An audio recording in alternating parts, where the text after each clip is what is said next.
Hoje nós iremos dar continuidade à nossa exposição da carta de Paulo aos Efésios. E hoje nós iremos falar um pouco sobre dois temas em específico. Do que nós iremos fazer a leitura do verso 15 até o verso 21. Eu fiz a divisão do texto em dois pontos, onde nós falaremos primeiramente sobre andar em sabedoria e sobriedade. E o segundo ponto, onde nós falaremos sobre ser cheios do Espírito Santo. A carta de Paulo aos Efésios é uma das mais profundas expressões da revelação de Deus sobre a identidade e propósito da igreja. Desde o primeiro capítulo, o apóstolo Paulo nos conduz a uma jornada onde ele vem nos instruindo sobre as coisas do alto, sobre a eternidade, sobre a nossa identidade e até as realidades das práticas do nosso viver diário. Nos capítulos 1 a 3, o apóstolo Paulo ele ergue os nossos olhos para as realidades espirituais. Ele mostra que em Cristo fomos escolhidos, redimidos e selados pelo Espírito Santo. Efésios 1, do 4 a 14.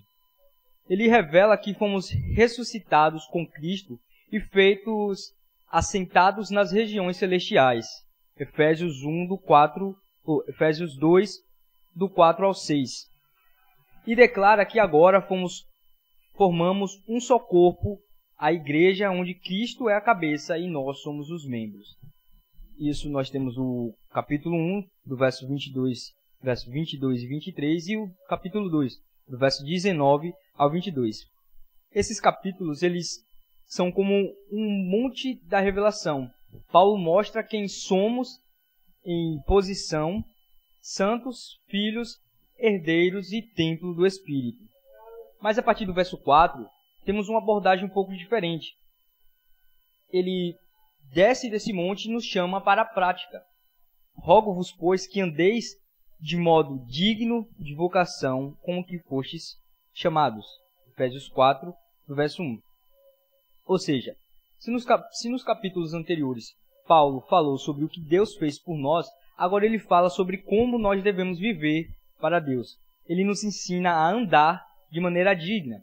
E essa palavra andar é o fio que costura toda a segunda metade da carta. Ou seja, é sobre o que nós iremos falar hoje. Ele falou constantemente sobre andar. Andar em unidade. Efésios 4, do 1 ao 6. Andar em santidade. Efésios 4, do 17 ao 32. Andar em amor. Efésios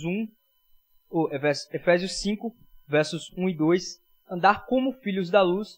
Efésios 5, do 8 ao 14. E agora, andar com sabedoria. Efésios 5, do 15 ao 21. Cada andar é um passo de maturidade espiritual que cada cristão deve ter.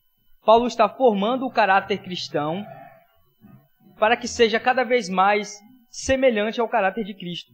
E agora, no ponto em que nós estamos, ele nos mostra a essência da vida espiritual equilibrada. Viver com sabedoria e ser cheios do Espírito Santo. Pois não basta simplesmente andar na luz se não soubermos discernir os dias maus. Também não basta evitar as trevas se não formos guiados pelo Espírito Santo.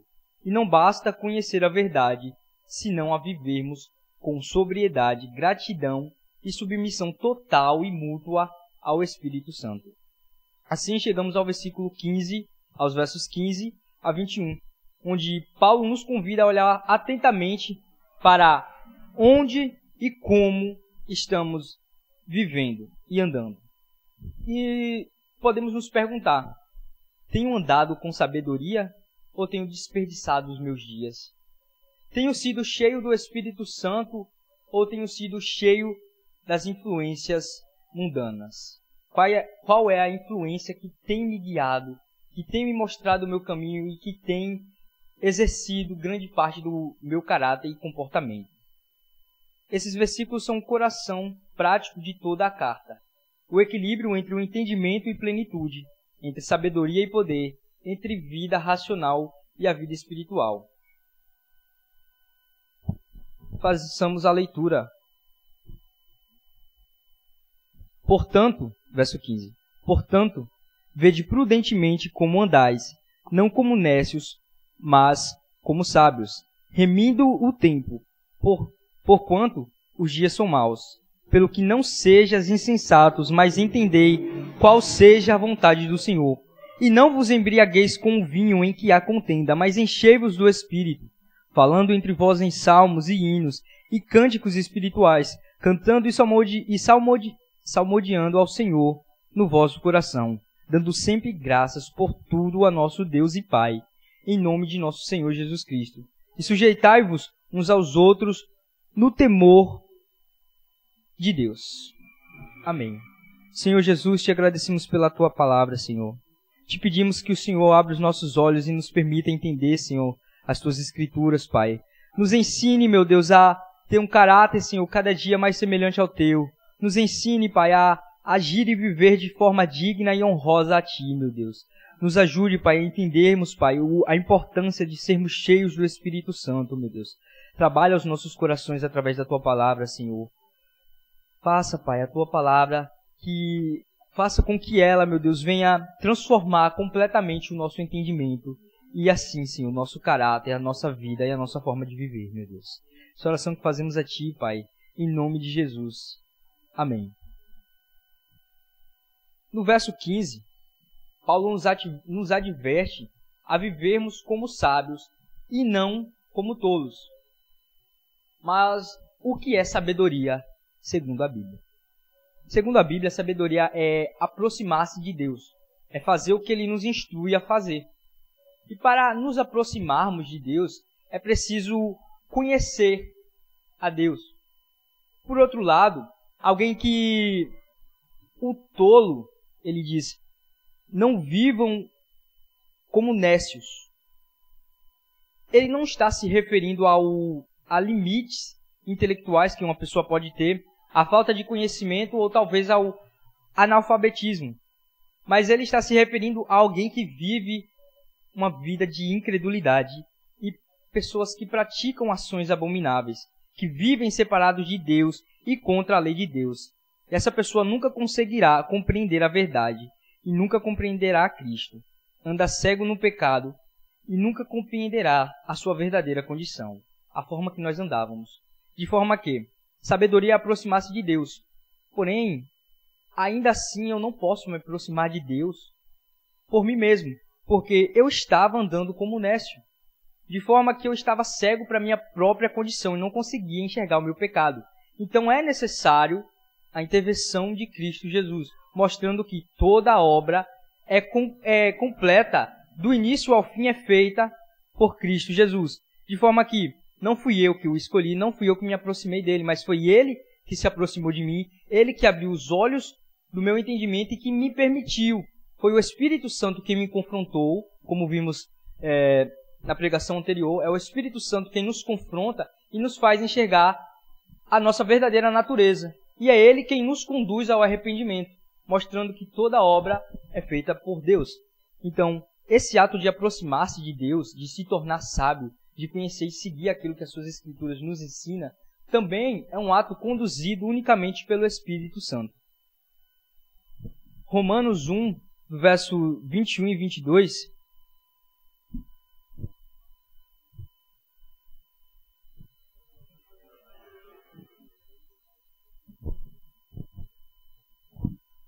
porquanto, tendo conhecido a Deus, não glorificaram como Deus, nem lhe deram graças. Antes, em seus discursos, se desvaneceram e o seu coração insensato se obscureceu. Dizendo-se sábios, tornaram-se loucos. Falando sobre os nécios, que estavam tão sujos que, mesmo conhecendo, ouvindo falar sobre Deus, não o reconheciam e não aceitaram como Deus ou como seu Deus. Por quê? Porque não foi permitido para eles, porque não teve um entendimento claro do Espírito Santo, ou seja, não teve um confronto. A palavra nos diz que é o Espírito quem convence o homem. E isso é uma confirmação daquilo que Jesus disse: ouvindo, ouvirão, mas não entenderão, e vendo, verão, mas não conseguirão enxergar, porque para essas pessoas não está permitido entender e se arrepender. Pois isso, o ato de entender, de reconhecer, de enxergar as verdades de Cristo, é algo feito unicamente por Deus. No verso 16, ele fala que nós devemos aproveitar cada momento para andar, para adorar ao nosso Senhor aqui na terra, cumprindo os propósitos de Deus, servindo alegremente ao Senhor nesse mundo repleto de crueldade. Pois a alegria do cristão está em Cristo Jesus. Ou seja, o apóstolo Paulo nos ensina que nós devemos remir o tempo, reconhecer, aproveitar, viver cada segundo de forma digna do Senhor, de forma sábia, honrosa aos olhos de Cristo. Salmos 16, verso 11.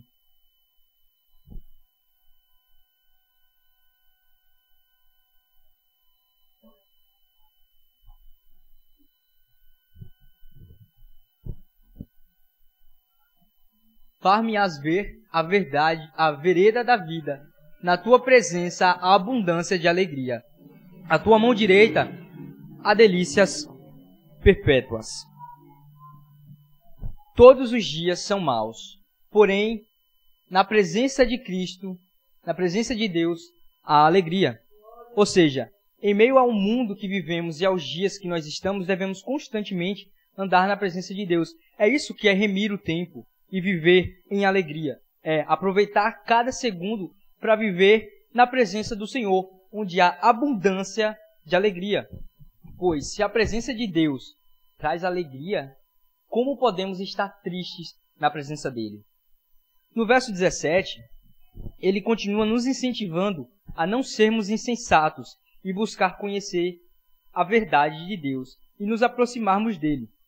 E o meio de conhecer a vontade de Deus é através da leitura da palavra e meditação, pois ao ler a sua palavra é que conheceremos as vontades do Senhor e através da palavra é que ele revela os seus segredos. Segredos esses que ele revela apenas àqueles que são íntimos.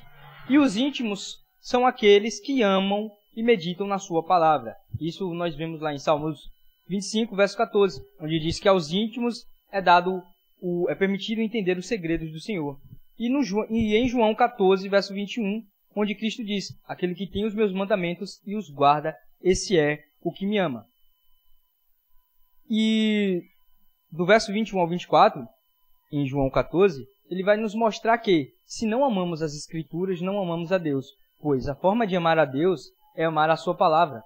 E é a sua palavra que nos aproxima dele, pois é ela que nos torna sábios, e sabedoria, como vimos, nada mais é do que conhecer, seguir e se aproximar do Senhor.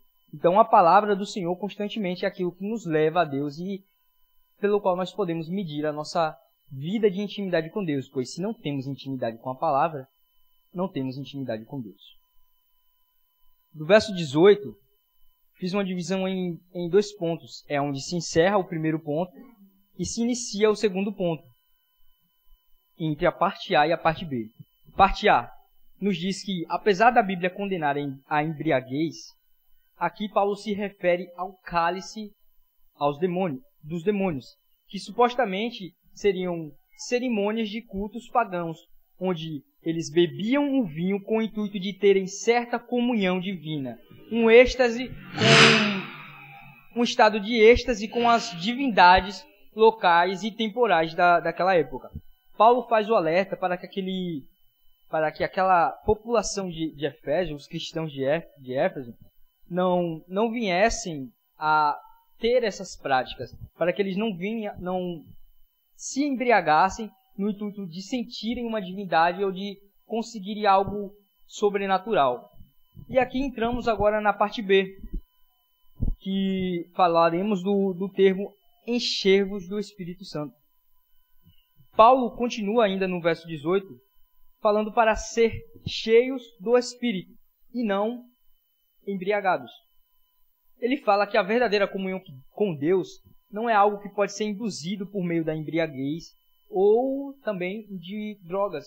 da mesma forma, porque também tem pessoas que utilizam drogas com o intuito de se sentir mais sensível ao mundo espiritual. Então ele faz esse alerta para que as pessoas não venham buscar uma falsa comunhão com Deus, mas nos mostra que a comunhão ela é induzida por meio do Espírito Santo. Ele não está falando do fato de sermos habitação ou de estarmos selados pelo Espírito Santo, pois é possível ser nascido do Espírito, ser batizado com o Espírito Santo, habitado pelo Espírito, selado pelo Espírito e ainda assim estar sem plenitude no Espírito. Nós que já temos o Espírito devemos agora buscarmos ser cheios. Billy Graham é enfático sobre esse assunto quando ele foi enfático quando disse: todos os cristãos devem ser cheios do Espírito. Qualquer coisa menos que isso é só parte do plano de Deus. Nos mostrando que há uma diferença entre ser salvo, ter o Espírito como selo e ser cheio da plenitude do Espírito Santo. E é isso que nós veremos a seguir. Sabemos que a Bíblia não condena o uso do álcool, mas condena o seu abuso. Paulo recomenda a Timóteo o vinho como uso medicinal. Isso nós vemos em 1 Timóteo 5, versos 23. E Jesus transformou água em vinho para ser consumido numa festa de casamento. E vinho esse foi vinho de melhor qualidade. Isso nós vemos também em João 2, verso 1 ao 11. Nos mostrando que, se fosse algo pecaminoso, o uso do álcool, o consumo, Jesus jamais iria transformar algo em vinho. Porque isso seria, como nós vimos anteriormente, ainda em Efésios 5, mas na última pregação, nos versos anteriores, isso seria contribuir com o pecado, pois ele estaria criando algo para que as pessoas pudessem pecar. Então, o álcool, quando o álcool se torna abuso? Ele se torna abuso, primeiro, quando descamba, tomba para o excesso. Vimos isso em Provérbios 23, do 29 ao 35, se os irmãos quiserem anotar. Também, quando o indivíduo passa a ser dominado pelo álcool. 1 Coríntios 6, do verso 12, parte B. Terceiro, quando essa prática ofende a consciência fraca de outro crente.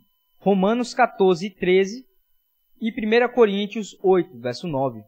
Quarto, quando fere o testemunho cristão na comunidade e, portanto, não glorifica a Deus. 1 Coríntios 10, verso 31. E quinto, quando há alguma dúvida na mente do cristão sobre essa prática. Romanos 14, 23. Esses são os 5 pontos onde o álcool se torna um abuso e se torna pecado. Agora, por que o apóstolo Paulo faz essa comparação entre estar em um estado de embriaguez e ser cheio do Espírito Santo? Primeiro ponto, ele fala, nós podemos ver a semelhança superficial, não em sua totalidade, mas algo bem superficial, pois quando uma pessoa está bêbada, ela está sob a influência do álcool. Dessa mesma forma, o cristão cheio do Espírito Santo está sob a influência do Espírito. Em ambos os estados, há uma mudança de comportamento e de personalidade. Quando sobre o álcool, a pessoa se torna desinibida e não se importa com o que pensam ou o que falam a seu respeito. Do mesmo modo, o cristão cheio do Espírito Santo, ele entrega ao controle da sua vida ao Espírito e vive de forma livre e desinibida, falando com ousadia no Espírito, sem medo do que possa lhe acontecer, pregando em lugares onde podem ser mortos, muitas vezes deixando pai, mãe, marido, esposa, filhos, largando tudo, trabalhos, vida secular, para seguir os planos do Espírito Santo, e não os seus. Mostrando um caminho diferente de simplesmente ter o Espírito como confirmação, pois ter o selo do Espírito significa que você foi salvo. Mas ser cheio do Espírito significa que agora você vai viver não os seus planos, mas os planos do Espírito, colocando acima dos seus próprios desejos e das suas vontades. O segundo ponto que nós observamos é o contraste profundo entre estar embriagado e estar cheio do Espírito Santo. Martin Lloyd Jones, médico e pastor, disse: o vinho e o álcool, farmacologicamente falando, não são estimulantes, mas sim depressivos. O álcool sempre está classificado na farmacologia entre os depressivos. O álcool é um ladrão de cérebros. A embriaguez, deprimindo o cérebro, tira do homem o autocontrole, a sabedoria, o entendimento, o julgamento, o equilíbrio e o poder de avaliar as coisas corretamente. Ou seja, a embriaguez impede o homem de agir de maneira sensata. O que o Espírito Santo faz é exatamente o oposto.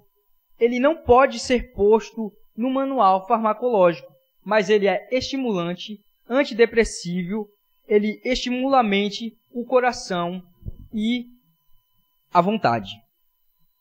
Então nós vemos que enquanto o álcool faz com que o homem perca o controle de si, o Espírito Santo, por outro lado, ele nos dá o domínio próprio, que é o fruto do Espírito.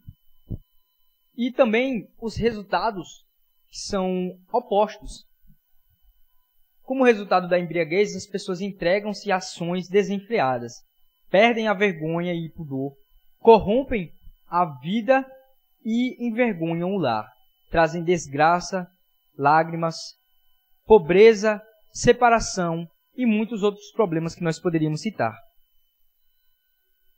Eles buscam esquecer seus próprios problemas e sua própria miséria, sua própria sensação de vazio no fundo de uma garrafa. Mas o que eles encontram nada mais é do que um substituto falso e artificial para a verdadeira alegria que nós sabemos que é Cristo Jesus. Todavia, o Espírito Santo ele nos enobrece, eleva e eleva, tornando-nos mais humanos, mais parecidos com Jesus. Produz comunhão entre os irmãos, ensina e leva a adorar a Deus, nos tornando cada vez mais gratos e submissos no temor do Senhor. E assim nós vemos as principais diferenças e o motivo pelo qual o apóstolo Paulo cita a embriaguez e ser cheio do Espírito Santo. E agora passamos ao verso 19, onde ele fala de algo que devemos fazer de forma pública, pois, ao estarmos cheios do Espírito Santo, grande alegria transborda nossos corações de que, apesar das adversidades e dos dias maus, veremos sempre motivos pelo quais sermos gratos a Deus. Então, ao invés de procurar problemas e reclamar de estarmos com a boca, ao invés de procurar problemas e de reclamar pelas dificuldades, pela perseguição, pelas dúvidas ou a falta de entendimento, nós estaremos com a boca e o coração cheios de júbilos e hinos de louvor e adoração ao Senhor. Seja através de louvores, salmos, ou através de testemunho pessoal que expressam as maravilhas da verdade da graça, da salvação em Cristo. Seja também de forma pública ou privada, porém com canções de coração, com canções do coração. O próprio Senhor é tanto a fonte quanto o objetivo de alguém que está com o coração cheio do Espírito e cheio de canções de adoração. Pois um homem que tem um coração verdadeiramente voltado a adorar a Deus, um cristão que tem um coração repleto de adoração, primeiro que a motivação do seu coração está assim é a alegria por tudo que Deus fez em sua vida. Isso leva ele a cada vez mais adorar a Deus. E segundo, ele adora porque quanto mais ele adora, mais ele consegue sentir a presença do Senhor. Segunda Crônicas, o capítulo 5, do verso 12 e verso 14, gostaria de fazer a leitura. Segunda Crônicas, verso 12 e verso 14. Sim.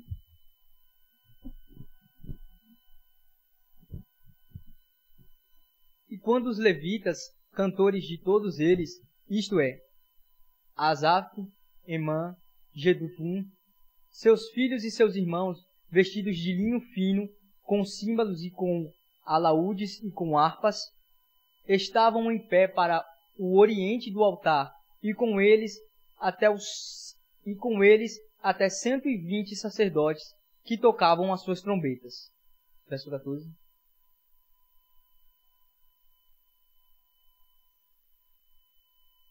E não podiam os sacerdotes ter-se em pé para ministrar, por causa da nuvem, porque a glória do Senhor encheu a casa de Deus.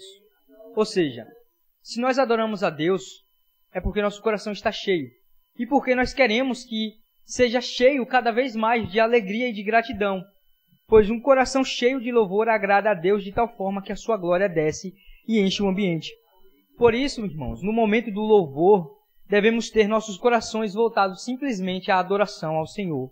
Pois é a nossa oferta que a Ele oferecemos. E o nosso intuito não é outro, senão transmitir sincera devoção, para que isso alegre e agrade o coração do nosso Senhor. No verso 20, ele continua dando sempre graças por tudo a nosso Deus e Pai, em nome de nosso Senhor Jesus Cristo.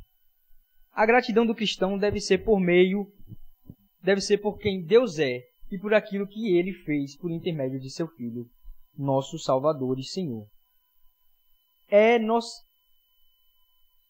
Ou seja, sempre devemos estar gratos, pois estas situações são imutáveis.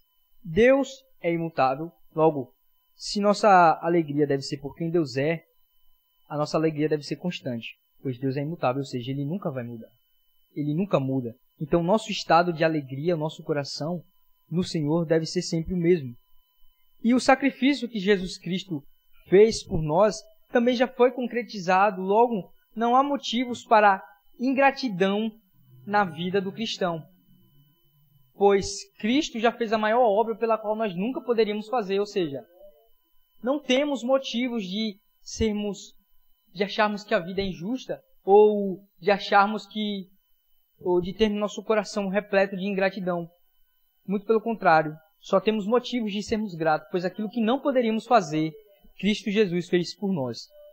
E o Deus a quem servimos é um Deus poderoso, um Deus santo que sabe das nossas limitações, é um Deus que conhece as estratégias do inimigo, é um Deus que conhece os meios de vencer a estratégia do inimigo, e é um Deus absoluto, ou seja, é um Deus supremo. Só o motivo de poder servir, de ser escolhido por esse Deus, já seria motivo suficiente para o cristão andar constantemente com um sorriso no rosto e não ter motivos nessa terra para estar triste. Porque o que é a fome perto da plenitude de saber que estará com Deus?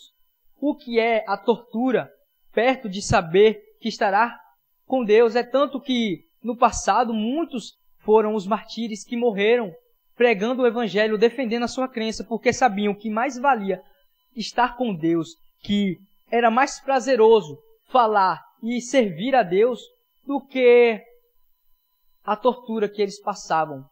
Não tinha como medir um ao outro, pois a gratidão, o sentimento de poder usufruir da plenitude da salvação eram imensos, ou seja, nada na terra poderia se equiparar a tal valor. Da mesma forma que não poderíamos dizer que não compensa, pois compensa de forma grandiosa, porque de que adianta o homem ganhar o mundo e perder a sua alma? De que adianta ter grandes empresas e não conseguir ter a sua vida eterna após a morte? Ou seja, tudo isso que nós conseguimos e que nós temos, Cristo Jesus e o perdão dos nossos pecados, é motivos para nos alegrarmos e estarmos sempre dando graças a Deus em nome de Jesus Cristo. E no verso 21, ele diz: sujeitando-vos uns aos outros no temor de Deus. Sujeitando-nos uns aos outros, pois para a unidade fomos chamados. Foi para sermos um que Cristo nos resgatou, para sermos um só povo, um só corpo, uma só nação, servindo um só Deus. E o mesmo Deus que operou em mim o processo de salvação é o mesmo Deus que opera no meu irmão, é o mesmo Deus que opera no próximo. O mesmo Deus que morreu por mim na cruz pelos meus pecados, é o mesmo Deus que morreu pelos pecados do usuário de drogas, que morreu pelos pecados da prostituta, que morreu pelos pecados do assassino, do estuprador, do bandido, do traficante. O mesmo Deus que se entregou naquela cruz por mim, se entregou por eles. Ele não viu diferença entre mim e ele, de forma que eu também não posso ver diferença entre mim e eles. E assim, devo cada vez mais olhar para essas pessoas da mesma forma que Cristo olhou. Odiando o seu pecado, mas amando o ser humano que ele pode ser em Cristo Jesus. E se a presença de Deus, a presença do Senhor, que está em mim, que fui salvo e alcançado por Deus, está, da mesma forma, no meu irmão em Cristo Jesus, se a mesma presença está em mim, está nele, eu devo respeitar e servir o meu irmão, pois independentemente do cargo que eu possuo, independentemente de ser pastor, de ser pregador, de ser presbítero, de ser ministro de louvor, de ser cantor, de ser famoso ou não, eu não passo de um servo na casa do Pai. Da mesma forma que ele. Não sou maior que ele, porque o mesmo Deus que está em mim está nele. O mesmo Espírito que está em mim está nele. Se eu digo que eu sou maior do que ele, eu trato ele com desprezo, eu não estou simplesmente ofendendo a ele, mas eu estou ofendendo aquele que está nele. Pois ele morreu para ele mesmo. O selo do Espírito Santo agora vive nele. O próprio Deus está nele, confrontando ele constantemente, da mesma forma que me confronta. Então, antes eu devo me colocar como servo, da mesma forma que o próprio Jesus se pôs. E servi-lo e amá-lo, da mesma forma que eu me amo, pois é assim que Deus me instrui. Eu devo amar o próximo da mesma forma que eu amo a mim mesmo. Pois estamos em igualdade em todos os sentidos diante de Cristo Jesus. Gálatas 3, verso 26 ao 28.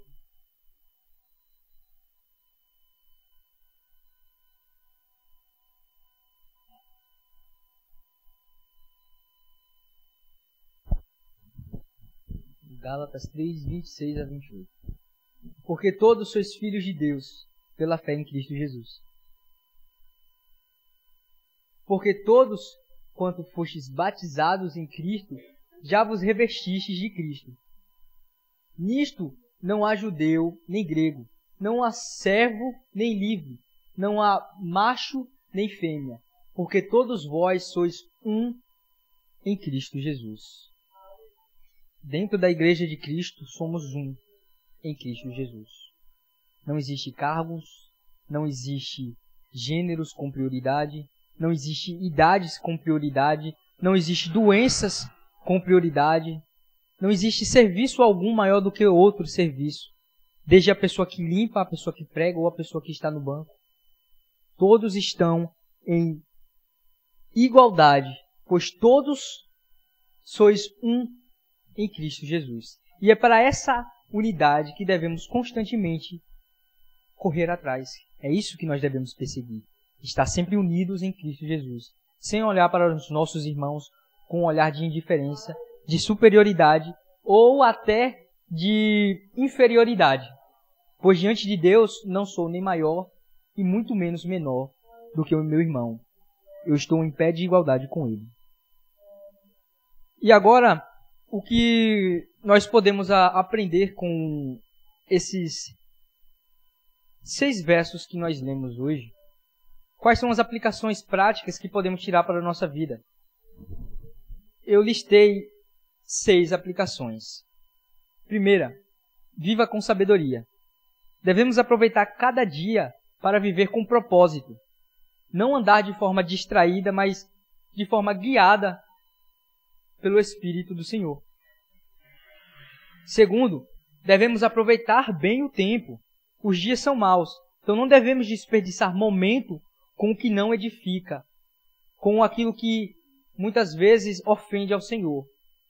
E devemos usar o nosso tempo para o que tem um valor eterno, para aquilo que agrega no reino de Deus. Terceira lição, nós devemos buscar conhecer a vontade de Deus. E somente a palavra é que revela o que agrada ao Senhor. Por isso nós devemos meditar nela e obedecer com fé e com perseverança. Quarta lição, nós devemos ser cheios do Espírito Santo. Só a palavra de Deus revela o que agrada ao Senhor. Por isso, ser cheios do Espírito Santo. Não se deixe dominar por nada deste mundo. Permita que o Espírito controle os seus pensamentos e as suas atitudes. Permita que o Espírito Santo direcione seus passos, sua vida, sua profissão, seus caminhos, seus filhos, a forma que você vai ensinar, que você vai instruir, a forma que, muitas vezes até a forma que Ele quer que seja chamado. Porque por mais que seja algo simples, eu creio que o Espírito Santo faz parte da nossa vida. E se Ele faz parte da nossa vida, Ele também pode atuar desde algo tão simples como a nomenclatura dos nossos filhos. Pois o nome não é simplesmente um nome. Inclusive os antigos acreditavam que através de feitiçarias, o simples fato de você saber o nome de algo dava a você poder sobre algo. E nós vemos também que a Bíblia, constantemente os patriarcas colocavam os nomes de seus filhos por significados, por algo que acontecia e por instruções. Da mesma forma que Jesus foi o nome que foi dado a Maria, que o Espírito Santo revelou a Maria, foi uma instrução direta do próprio Deus sobre o nome que Jesus deveria possuir, pois o nome possuía uma carga espiritual. O nome de Jesus possuía um significado amplo. Ou seja, como cristãos, devemos viver também dessa forma, sendo guiados em cada detalhe em nossas vidas, tendo até mesmo o nome dos nossos filhos como por meio da direção do Espírito Santo. A quinta lição que nós devemos louvar e sermos gratos. Devemos ter um coração cheio do Espírito Santo. Sim, pois um coração cheio do Espírito Santo sempre encontra motivos para adorar e agradecer. Mesmo nas lutas, na prova, na miséria, na doença, um coração cheio do Espírito sempre irá procurar motivos de agradecer a Deus e de louvar a Deus. Um exemplo que nós podemos tirar é Paulo e Silas quando estavam presos. Enquanto um dizia que estava preso, nós vemos que o outro tinha um coração repleto de alegria e dizia: o que nós podemos fazer? É simplesmente adorar o nosso Senhor. E então eles começaram a adorar, e foi aí que o Espírito Santo desceu e libertou aquele povo, nos mostrando que é a adoração ao Senhor que deve estar constantemente no coração do crente, mesmo em meio às adversidades. E é ela quem nos livrará dessas circunstâncias. Ela não, por meio dela, né? A sexta lição é: viva em humildade, em comunhão. Viver submetendo-nos em amor, servindo uns aos outros como servimos a Cristo. A verdadeira espiritualidade se manifesta em como tratamos as pessoas. E, para concluir, a gente aprende que andar em sabedoria é viver sob o domínio do Espírito Santo. O tempo é curto, os dias são maus, mas o cristão cheio do Espírito caminha firme, com propósito, com gratidão e com amor. E que o nosso viver deve revelar a Cristo constantemente. E que tudo o que possamos refletir, e que em tudo possamos refletir a sua luz e agradar ao Senhor com uma vida cheia do Espírito e marcada pela sabedoria divina. E assim nós encerramos a meditação. Eu convido agora o pastor Diego para fazer a oração final da bênção pastoral.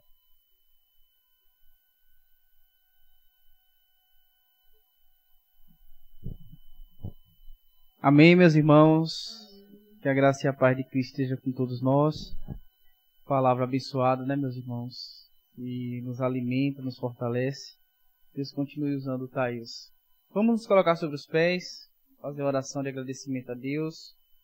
Logo após, vou estar liberando a bênção apostólica para os irmãos. Oremos. Gracioso Deus, no nome de Jesus, Nós oramos a Ti e Te agradecemos, Pai, por mais um dia de culto, por mais esta quarta-feira, por essa liberdade que nós temos de estar aqui, Senhor, todos juntos para adorar e glorificar Teu nome. Muito obrigado por esta palavra tão preciosa, Senhor. Que de fato nós venhamos crescer em sabedoria, em temor a Teu nome, na meditação da palavra, Senhor. Nós venhamos nos encher do Teu Espírito Santo com cânticos espirituais, com relacionamento, que venhamos, assim como foi dito, sujeitarmos uns aos outros. Teu Espírito aplique esta palavra ao nosso coração, Senhor, que nós sejamos fortalecidos, e assim como a igreja primitiva, nós venhamos refletir o nosso Senhor Jesus Cristo. Ó Pai, em nome de Jesus, abençoa nossas vidas e nos conduz em paz. É o que eu te peço e te agradeço, no nome de Jesus. Amém. Que o grande amor de Deus, a graça do nosso Senhor Jesus Cristo e as doces consolações do Espírito Santo esteja com todos nós, hoje e para sempre. Todos digam amém. Amém, meus irmãos. Que Deus conduza cada um em paz para suas casas.